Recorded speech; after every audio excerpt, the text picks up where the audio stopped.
Hello everyone, this is Leah Whitehorse from Leah Astrology, and in this recording I'm going to be looking at the astrology of October 2022.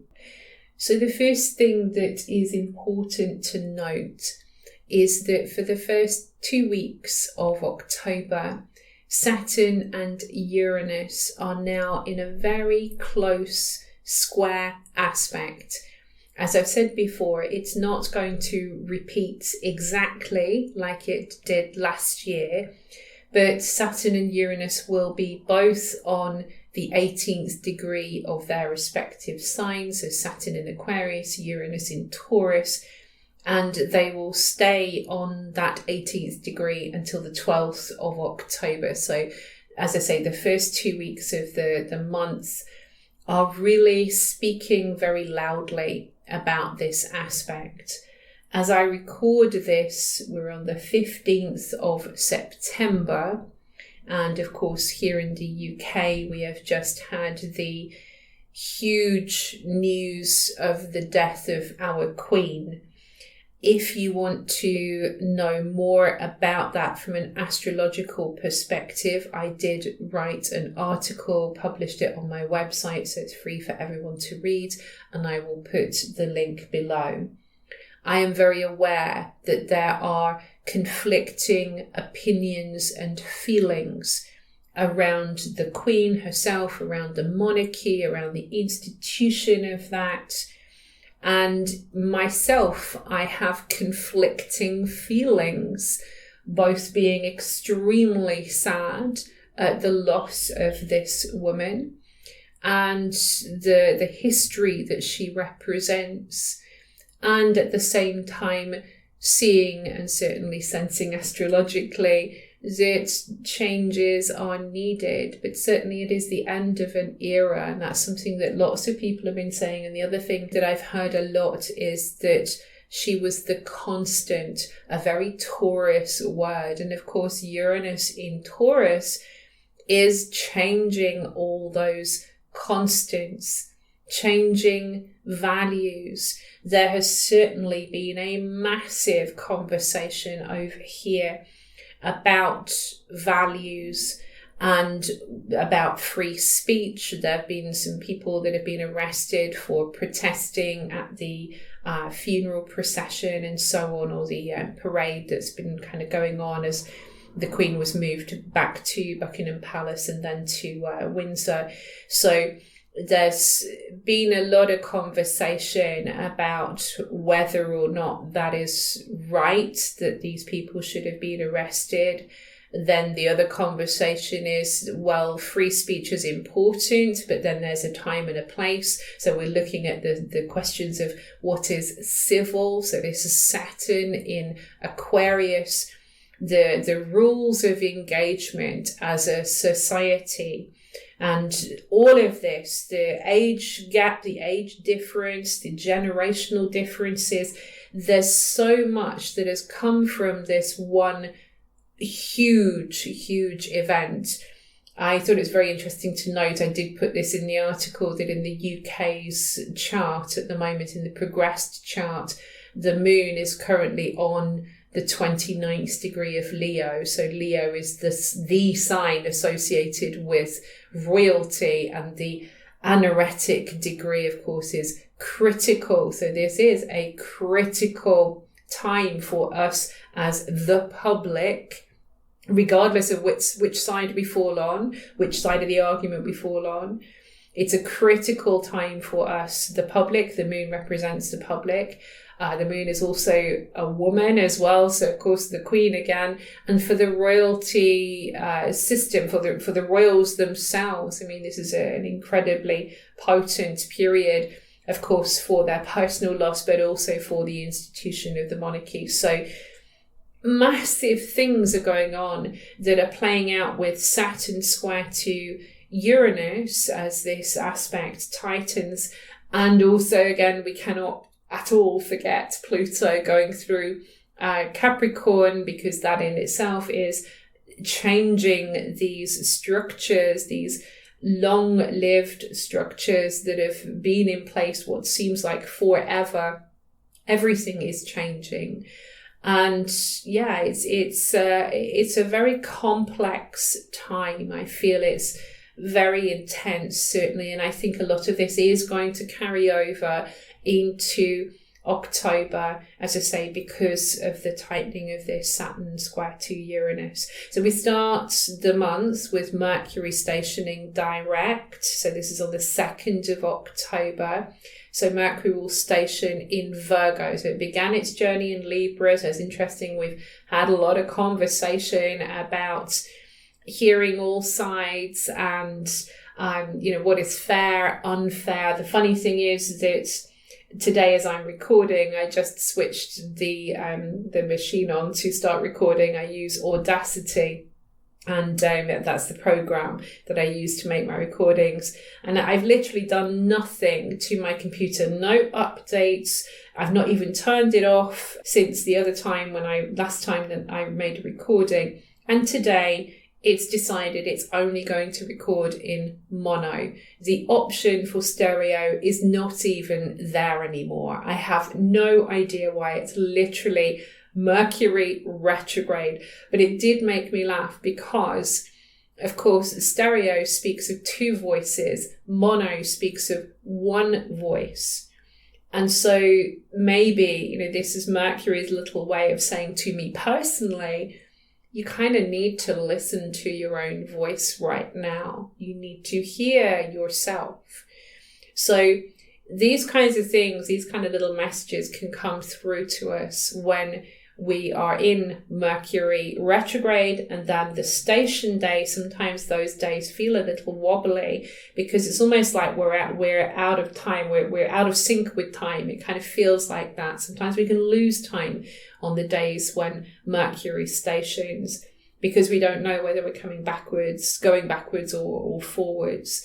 So Mercury is going to station direct in Virgo. So we've been doing a lot of work on what needs to get better, what needs to be improved, where can I kind of hone my skills, how can I help, how can I heal? All these kinds of questions have been coming up.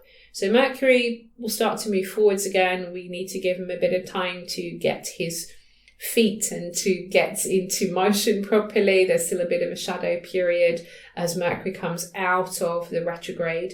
And then on the heels of that, Hygeia will enter Sagittarius on the 7th of October. So this is actually a really important movement because Hygeia has spent a really long time in Scorpio. She's been kind of dancing with the South Node, going through this intense healing process, getting rid of these coping mechanisms that we've been using to kind of deal with feeling disempowered. She's been cleansing us on a really deep psychological level. She's been getting rid of some of our fears, helping to get rid of some of our fears. She's the goddess of preventative medicine. And then she takes this healing quality into Sagittarius, the global 9th house, which is associated with our belief systems. So Hygeia's idea of prevention is better than cure is applied to the way that we see the world, what we believe to be true, what we believe about God, goddess, deity, if that's our thing, if we're in that kind of spiritual mode, religious mode. It's also about morality as well. This is the place of the law and philosophy, all these big topics that explore what it is to be human and what are the truths of our human experience. And we have a lot of theoretical ideas and understanding because this is also a part of the chart that can be associated with universities, for example, and higher learning. So Hygeia comes in to explore whether the beliefs that we hold are almost acting like a gatekeeper and stopping us from actually accessing material that would be more fulfilling for us or more inspirational and simply allow us to go further. Sagittarius is the traveler. Sagittarius is associated with international communications and international relations. So maybe if we had different beliefs, if we look to the beliefs we hold, we could then understand one another better with the different cultures that are here on our planet as well. So there's a huge amount that we could gain from this particular transit. It's going to be shorter than the one that was through Scorpio. So Hygeia had a lot of work in Scorpio. She went into Scorpio at the very end of 2021 and is only now just leaving. But she will just be in Sagittarius until the middle of December. On the 8th of October, Pluto will station direct, and the Sabian symbol that Pluto will station direct on is pilgrims climbing the steep steps leading to a mountain shrine. I think this Sabian symbol certainly shows it's been hard going. These are steep steps. We can't even see the top as we're making our way up. But what keeps us going is faith that there is something better up here, that there is some kind of experience that is worth all of this struggle. But yeah, it is an uphill struggle right now. That is how many of us are feeling for all different kinds of reasons. Pluto's backward motion has been to knock down, get rid of some of these obstacles, these internal obstacles we have within ourselves that are holding us back from this transformation, this process of transformation that we are all going through. This is a transpersonal planet, so it's happening to all of us. But individually, each of us have had this opportunity whilst Pluto has been retrograde to, again, explore our fears. And now, as Pluto starts to move forwards again, we are all going to see some kind of shift, some kind of momentum beginning to build. It certainly has felt very intense for many different reasons on a global level, but astrologically, with all the retrograde action that's been happening, Pluto retrograde, Saturn, Vesta was retrograde, Juno retrograde, Neptune, Jupiter, Chiron, Aries, I'm just going through the chart here, Sedna, Uranus, Mercury, of course, and then we've got Mars in the shadow zone of its own upcoming retrograde. That is a lot of internal exploration. And it's almost like, although we've symbolically been going inwards, kind of down, down, down within ourselves, this Sabian symbol is giving us an illustration of how hard on us this has been. But still, it's important. The process is important. And now we will start to perhaps see the riches that have come from this process subtly, but it's there. It's important that we acknowledge that we've been working really hard, and it's still important to keep that faith that this is to create something that is better in the end. On the 9th of October, we will have a full moon in Aries. So the moon will be in Aries, the sun in Libra. So instantly we know that there is some kind of balance that we need to come to, but we need to also respect our own position, understand our own position. This is the moon in Aries. It's also got some questions around independence and how motivated we feel, how fired up we feel. Can we deal with feeling fired up, feeling passionate about stuff when other people are pulling against those passions, when they think something different, when they value something different? Value is coming from the fact that Venus is going to be conjunct the sun in this full moon chart. And the moon's conjunction to Chiron suggests that we are super sensitive at the moment about our personal weaknesses, or what we define as our weaknesses. We kind of want to appear strong with Aries energy, but we almost like need to be able to show our vulnerabilities around this time so that we can make better connections with one another, so that we can understand that actually we're all hurting in all different ways. And that could help us to gain this greater stability that I was talking about before, because this lunation will be sextile to Saturn. So the moon sextile Saturn, the sun trine to Saturn. So these are nice, helpful aspects. And that would suggest that there is an opportunity to regain some sense of stability and respect for one another, respect for the differences that we have and the reasons why we have these differences. Because, like I say, we are all wounded in some way, shape or form in our personal lives. Maybe it's from a personal experience or from what's been going on out there in the political world, politically hurt by the rules that are made by others, Saturn in Aquarius as well. So all of this is being brought into view around this time, and it's about being proactive as well with the moon in Aries. It's about being proactive about this healing process and having the awareness of the actions that we take and how that can affect other people. And that's the Sun and Venus over there in Libra. On the 11th of October, Mercury, now in direct motion, will re-enter Libra as well. So we've got quite a strong Libra presence now with the Sun and Venus and Mercury all over there in that sign. So we are quite focused on this idea of what is fair, how we can listen better to one another now that the Mercury retrograde is over. Perhaps we are hearing each other now, whereas before we weren't hearing each other as well, or we weren't talking to one another. So Mercury moving into Libra will help us to reset that balance once again. But on the 12th of October, we just need to watch, because we have a square between Mars and Neptune.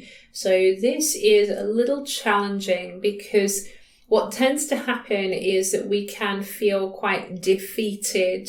It's like Mars runs out of energy. Mars is deflated. Mars is almost like dropped like a hot coal into cold water, and it just fizzles out. And so we can feel tired, or we can feel very distracted, not really sure where we're going or what we're meant to be doing or what action we're meant to be taking. And so that can be incredibly confusing. Sometimes there is a tendency towards passive aggression, again, because we're not quite sure how to handle the energy and we don't want to be actively rude to someone and say the wrong thing, bearing in mind Mars is in Gemini. So we don't want to say the wrong thing, but it might come out in our body language. It might come out in other ways, in more subtle ways, or we think they're more subtle, but they are sort of more easily perceived by other people as well. So we just have to manage this carefully. So the first thing is that if something is going on that's making you feel like, oh, I can't do anything. I can't win this. I just can't win. You know, maybe it's that. I just can't win. Give it some time. Give it some time for this aspect to work its way through, because sometimes we do need to take a step back. Sometimes we do need to stop that endless fighting and trying to win and trying to get whatever it is that we want. Sometimes we have to surrender, which is Neptune. We have to surrender, and that can be difficult. Maybe it's just that we need to set some time aside to really listen to what our intuition is saying. Acting on our intuition is a wonderful expression of this aspect, and I call it the spiritual warrior aspect. Anytime Mars is engaging with Neptune or Mars is traveling through the 12th house, I very often bring that analogy of the spiritual warrior. So Mars square to Neptune is somewhat confusing, somewhat disorientating, but if you give yourself some time, then maybe the right action will become obvious, because your intuition, being connected to source, is very aware of what needs to be done and is probably trying to inform you of that. But sometimes when we get Mars engaged, we get very loud. We get like, I'm going to stamp my feet until the universe gives me what I want. I'm going to keep shouting, why aren't you helping me? You know, I'm sending up these prayers, you're not doing anything. And our angel or our guide is sitting there with their head in their hands going, I keep telling you what to do, but you're just not listening. You're too busy shouting. So Mars square to Neptune, give it up for a bit, surrender it to the universe, be quiet for a while, and then maybe that intuitive voice will start to get louder. You'll start to tune into it and perceive what needs to be known. We go through a bit of a quiet time after that until the 22nd of October. And on this date, we have the Sun conjunct Venus. So this is known now in modern astrology terms as the Venus star point. And this, I believe, from what I've read, was popularized by Ariel Gutman, a fantastic astrologer who has done a huge amount of work on this phenomenon of the Sun conjunct Venus.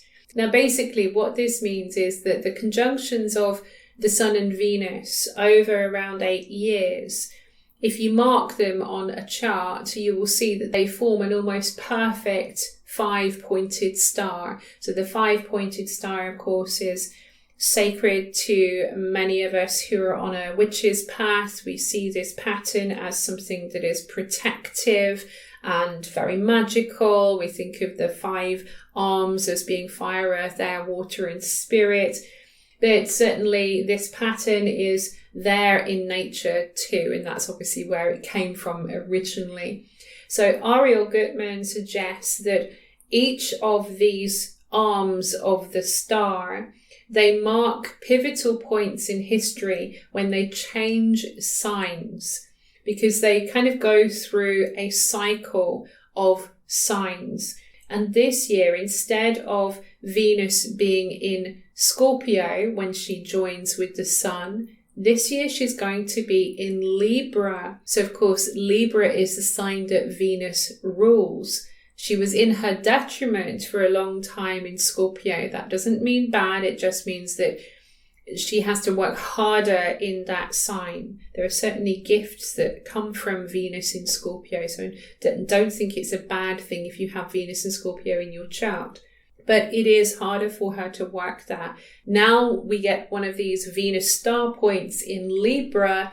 It suggests that we are going through a time where we are going to be embracing more of these Libran qualities. So this is really interesting to me. We're going to have Pluto in Aquarius. We're going to have Uranus in Gemini over those years when Pluto is in Aquarius, and they will actually trine one another.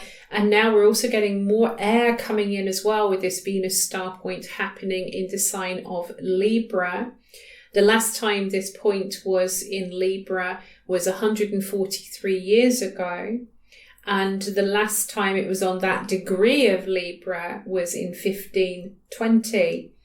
Now, out of interest, just because I was curious, I did a bit of Googling what was going on in 1520.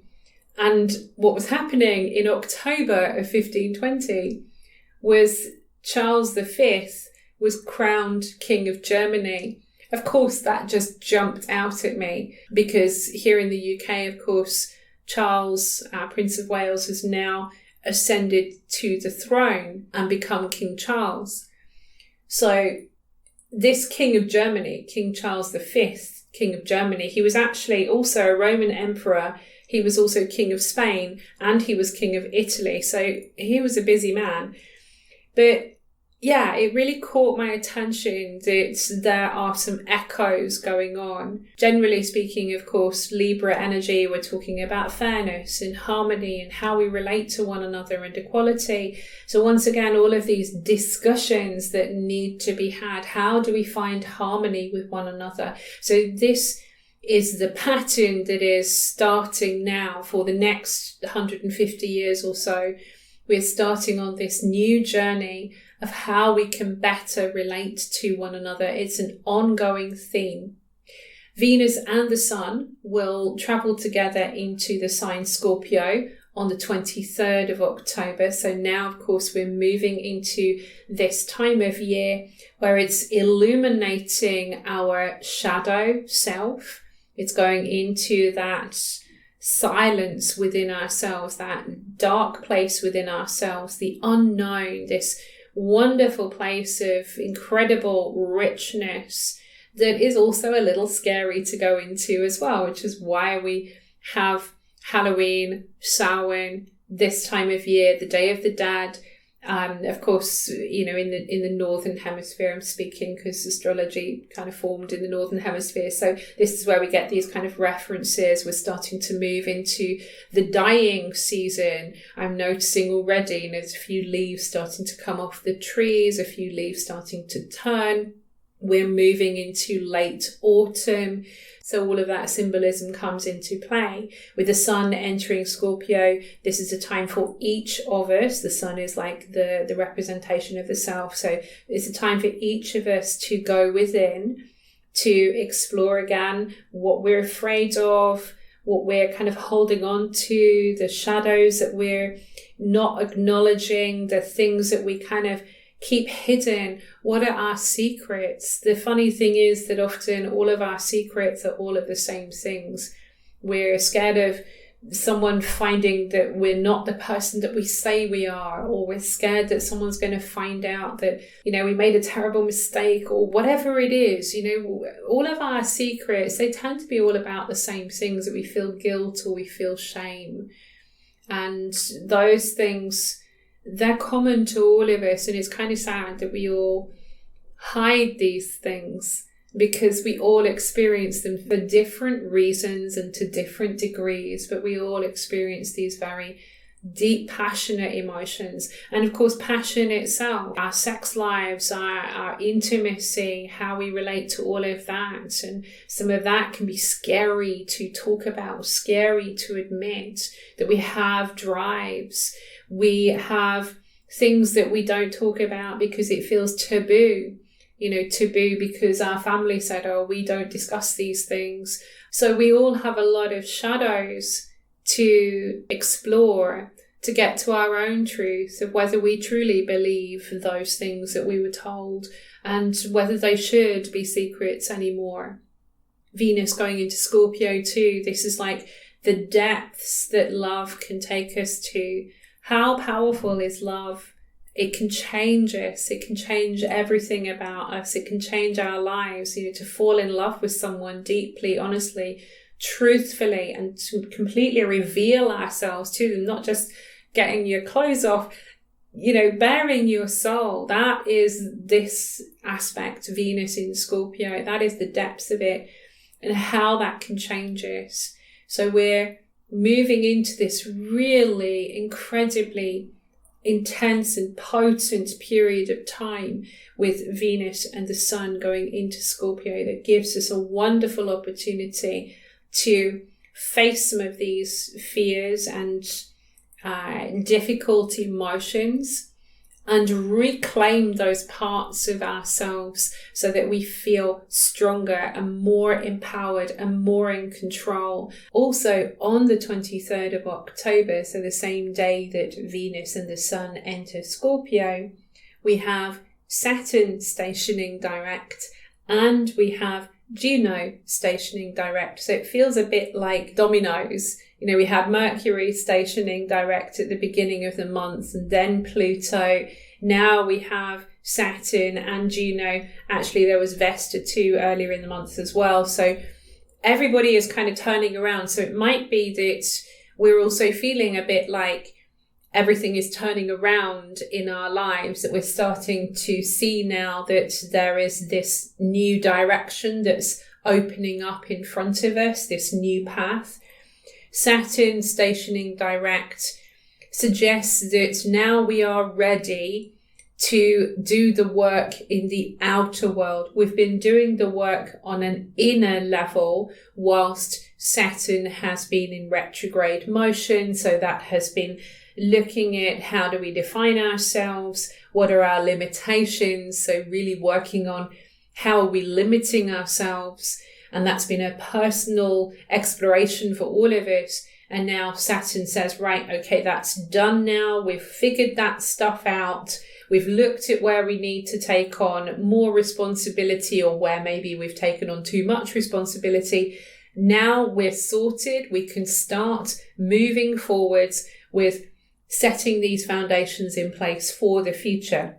Juno stationing direct in Pisces brings a turnaround in our relationships, possibly because this is what's associated with the marriage asteroid. So Juno is connected to marriages, but also commitments. We can be married not just to people, but to things, to jobs, to a project, to a love that is something other than people. So Juno can speak to all of those things. And while she's been retrograde in Pisces, we've really had to explore our feelings around this. And again, looking at the sort of unconscious material that we have around our commitments and our agreements, our deepest agreements, and these soul contracts. Are we abiding by the soul contracts that we made before we came into this lifetime? Or if that's not your frame of reference to have kind of past lives in the picture, then is it just simply, am I abiding by what my soul says to me that I need to commit to, that I need to agree to, that I know is worthy of my commitment? In a way, it's almost been like we've been renewing our vows. That was the idea that I had when I was thinking about Juno retrograde in Pisces. So we've kind of renewed our vows. And now we can move forwards knowing that the commitments that we've made are going to serve our soul's mission. On the 25th of October, we move into eclipse season, with the first of the eclipses of this season being a solar eclipse in the sign of Scorpio. Now, any solar eclipse occurs at a new moon. So this is a new start, which is made more important, more special, because it is accompanying an eclipse. This is a south node eclipse. So that tells us that we're dealing with this old karmic material. And that is centered around our fears, toxic relationships. So that can be the toxic relationship that we have with others, but also it can be the relationship that we have with ourselves as well. So this eclipse, why I'm bringing in the idea of relationships, firstly, Scorpio is about what we share with others, our resources, and also sharing of ourselves. But this eclipse is going to also be conjunct Venus. So love, money, values, all of these are brought into the spotlight, so to speak. Eclipses often reveal what we didn't see before. Just as the moon eats away at the sun, as we watch the moon passing in front of the face of the sun, we too can feel eclipsed. We're eclipsed by our emotions. We become uncertain of ourselves. We're feeling like the light has gone out and we're floundering in the dark. But then, as the moon begins to move away from the sun, we get a hint of light, the diamond ring, and then suddenly the light of the sun returns and it's dazzling. So this is the process that might be playing out in our own lives as well around this eclipse, where we might discover some kind of secret or hidden piece of knowledge that exposes a really powerful truth. And from that, we can then live more in alignment with our values. Now we know what is precious and what absolutely mustn't be left behind. There are things that we need to release, and there are things that we need to take with us on our journey. So we're becoming clear about all of this, clear enough to make a new start, feeling much more in control and more empowered. On the 28th of October, Jupiter, still in retrograde motion, will re-enter Pisces. So in retrograde motion, Jupiter tells us that the opportunities and developments in the outer world that we're working on, they need to be equaled by our inner development. So we're looking at inner faith, inner understanding. Jupiter's been in Aries since May this year, and I think many of us have been feeling the literal heat. We've had these huge heat waves, unprecedented heat waves in many parts of Europe and also over in America as well. And there's also, of course, been a lot of talk about conflicts, the war in Ukraine, for example, a desire for greater independence with various different countries, with different peoples, a strong push for each of us to believe in ourselves. Aries is a sign of the self. Jupiter is about belief. Now, though, we need to return to the waters of Pisces to reconnect with our deity or the cosmos or the soul, to find meaning in our experience. It reminds us to have compassion as well, because without compassion, Jupiter in Aries can be very judgmental. It's like raining down the fires of judgment upon someone or kind of sweeping away someone's autonomy. It's very haughty, Jupiter in Aries. So compassion will give us a soft spot to fall, especially if we feel like our goals are overwhelming us with Jupiter in Aries as well. It's like we are all sort of feeling this push to want to take on something really big and prove to ourselves that we can do it. But without faith in each other, if not God or Goddess, if we don't believe in something, then it's very hard to actually believe in ourselves. So we need to find a reason. That's what this feels like. We need to find a reason for why we are doing what we are doing. And that's what Jupiter in Pisces, finishing up its journey here, will help us to identify. Now, Jupiter will be in Pisces until December, and then it'll start going through Aries once again. On the 29th of October, Mercury will move into Scorpio, so it joins the Sun and Venus and also the South Node up there in Scorpio too. So Mercury in Scorpio, firstly, is very, very perceptive. This is a transit that we can often think of like a detective. You know, Mercury is the mind and is incredibly clever. And Scorpio wants to get underneath everything. It's ruled by Pluto, Lord of the underworld. So we're going deep into some material that maybe we haven't looked at or we haven't wanted to look at. We're still searching for some kind of truth with Mercury in Scorpio. So we're deep diving. And I think the thing we need to be aware of here is that our emotions, because it is Scorpio, a water sign, can really infiltrate our mind, how we're thinking, the way we're thinking about things, and also, of course, the way we're communicating with others. Our speech can become more forceful, it can become more powerful, which can be a good thing if we're wanting to sway someone's opinion or get someone on side or really just put a very important point across to others. But sometimes we can say things in the heat of the moment which are going to have more force when Mercury is in Scorpio. So that's just the thing to watch with this particular transit. And then right on the heels of the solar eclipse in Scorpio, followed by all of this Scorpio action that we've got going on, Mars, the co-ruler of Scorpio, is going to station retrograde. Of course, this is a much anticipated transit this year. Mars is, because it's having this retrograde period, is going to be in Gemini for like 7 months. So there's a really long period of time. The retrograde itself will take us from the 30th of October through to the 12th of January. I've not got it written on my sheet here, but I think that's the date, certainly around that time anyway. So into the first couple of weeks of the new year. Now, just like any other retrograde period, when Mars is retrograde, we are asked to take this energy within ourselves. We are deeply exploring our inner motivation. What am I passionate about? What do I think in Gemini? Who or what do I want to connect to? What do I connect with? Who are my allies? Who are my enemies? And does that depend on the things that they think or the things that they speak about?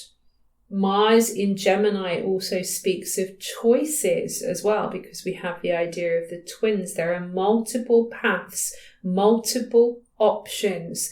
Which one are we going to take action on? Which one are we going to pursue?